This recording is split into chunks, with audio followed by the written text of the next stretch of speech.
Phosphorus trichloride যৌগের কেন্দ্রীয় পরমাণুর সর্বশেষ শক্তি স্তরের ইলেকট্রন সংখ্যা এক্স্যাক্টলি কতটি?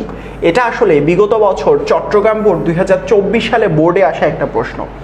এই টাইপের বোর্ডে আসা প্রশ্ন তুমি কিভাবে সহজে সলভ করবা, কিভাবে সহজে বুঝবা যে কার সর্ববহিষ্ঠ শক্তি স্তরে বন্ধনজোড় ইলেকট্রন সংখ্যা কতটি, সেটা আজকের ক্লাসে ইনশাল্লাহ খুব ইজিলি বুঝাই দিব।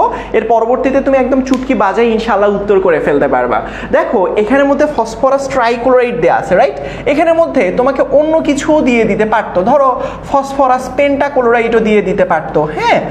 তার পরবর্তীতে হচ্ছে গিয়ে তোমার এখানের মধ্যে হচ্ছে গিয়ে তোমার অন্য যে কোনো কিছু দিতে পারতো, আসলে ধরো হচ্ছে নাইট্রোজেন দিতে পারতো, তারপরে হচ্ছে গিয়ে আমি কি লিখলাম, ধরো হচ্ছে অ্যামোনিয়া দিয়ে দিল, হ্যাঁ, তারপরে হচ্ছে ফসফিন দিয়ে দিল, তারপর ধরো সিলিকন টেট্রাক্লোরাইড দিয়ে দিল, হ্যাঁ, SF6 দিয়ে দিল। এই টাইপের যে কোনো টাইপের যৌগ দিয়ে তোমাকে জিজ্ঞেস করতে পারে এখানে বন্ধনজোড় ইলেকট্রনের সংখ্যা আসলে কতগুলো।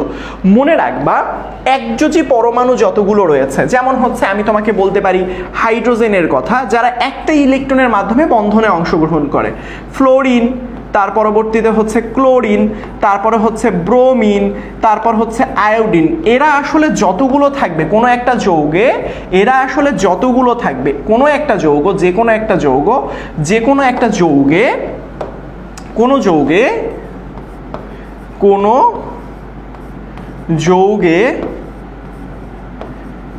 হ্যাঁ, এরা যতগুলো থাকবে, এরা যতগুলো বন্ধনজোড় ইলেকট্রন ঠিক ততগুলো। সহজ হিসেব, তোমাকে কিচ্ছু বের করতে হবে না, চিত্র আর্ট করতে হবে না। বন্ধনজোড় ইলেকট্রন ততগুলো, এটা একটু নোট করে নিবা, কেমন?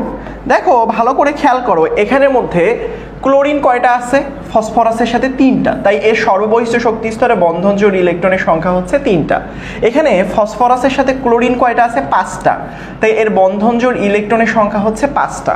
এখানে সর্ববহিষ্ঠ শক্তি স্তরে ইলেকট্রন আছে 3টা, তাই বন্ধনজোড় ইলেকট্রনের সংখ্যা হচ্ছে 3টা। এখানের মধ্যে কয়টা আছে? হাইড্রোজেন 3টা, তাই বন্ধনজোড় ইলেকট্রনের সংখ্যা 3টা। এখানে ক্লোরিন আছে 4টা, তাই বন্ধনজোড় ইলেকট্রনের সংখ্যা হচ্ছে 4টা।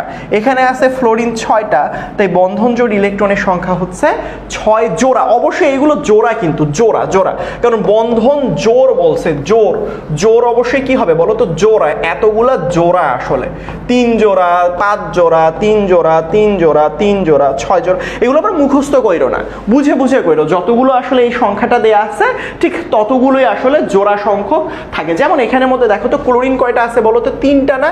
এখানের মধ্যে কি বলছে? শক্তি স্তরে বন্ধন জোর, তাহলে বন্ধন জোর কয় জোড়া হবে বলো তো ভাইয়া? উত্তরটা খুবই সোজা, 3 জোড়া হবে। আসলে বোঝাতে পেরেছি না জিনিসটা? জিনিসটা কিন্তু খুবই মুখে মুখে হিসেব করা যায় আসলে।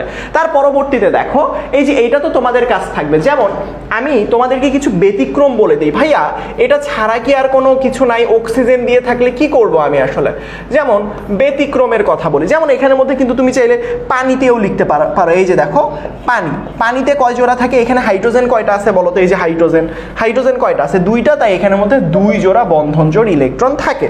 সো যদি কখনো এরকম হয় অক্সিজেন, অক্সিজেন একাই আসলে 2 জোড়া আসলে বন্ধন গঠন করে।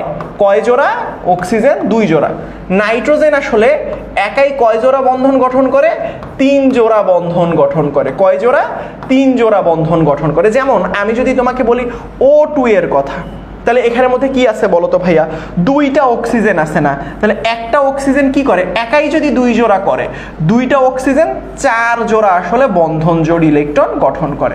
সেম একইভাবে ধরো এখানের মধ্যে নাইট্রোজেন চলে এসেছে, তাহলে এখানের মধ্যে কি হবে? নাইট্রোজেন যদি এখানের মধ্যে 2টা থাকে, একটা নাইট্রোজেন একাই 3 জোড়া বন্ধনজোড় ইলেকট্রন গঠন করতে পারে।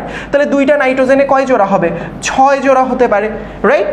বুঝতে পারছো? সেম একইভাবে ধরো এখানের মধ্যে আমার আছে সালফার ডাইঅক্সাইড, তাহলে এরকম যদি থাকে একটা অক্সিজেন একাই 2 জোড়া বন্ধনজোড় ইলেকট্রন গঠন করে, 2টা অক্সিজেন তাহলে কয় জোড়া গঠন করবে?